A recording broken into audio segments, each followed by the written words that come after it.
नमस्कार दोस्तों, स्वागत है हमारे चैनल पर। आज हम भारत की सबसे पवित्र और महत्वपूर्ण नदी गंगा की एक अविस्मरणीय यात्रा पर निकलेंगे। गंगा नदी को भारत की जीवन रेखा कहा जाता है और यह करोड़ों लोगों के लिए आस्था, संस्कृति और जीवन का आधार है। गंगा नदी हिमालय के गंगोत्री ग्लेशियर से निकलकर 2525 किलोमीटर की लंबी यात्रा तय करती हुई बंगाल की खाड़ी में मिल जाती है।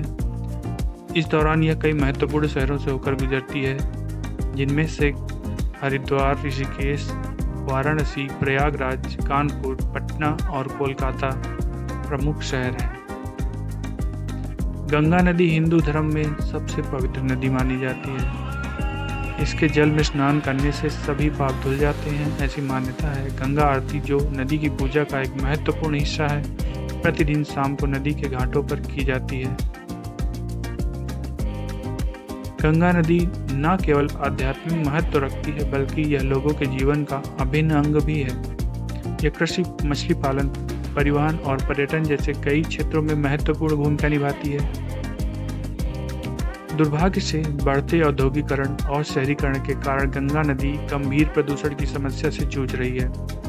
सरकार और कई गैर सरकारी संगठन नदी को साफ करने का प्रयास कर रहे हैं, लेकिन अभी भी बहुत कुछ किया जाना बाकी है। गंगा नदी को बचाने के लिए हम सभी को मिलकर प्रयास करने की ज़रूरत है। हमें नदी में कचरा नहीं फेंकना चाहिए, औद्योगिक अपशिष्टों को नदी में बहाने से रोकना चाहिए और जल संरक्षण के प्रति जागरूकता फैलानी चाहिए। गंगा नदी भारत की धड़कन है। आइए हम सब मिलकर इस अमूल्य धरोहर को सुरक्षित करें और आने वाली पीढ़ियों के लिए इसे सुरक्षित रखें।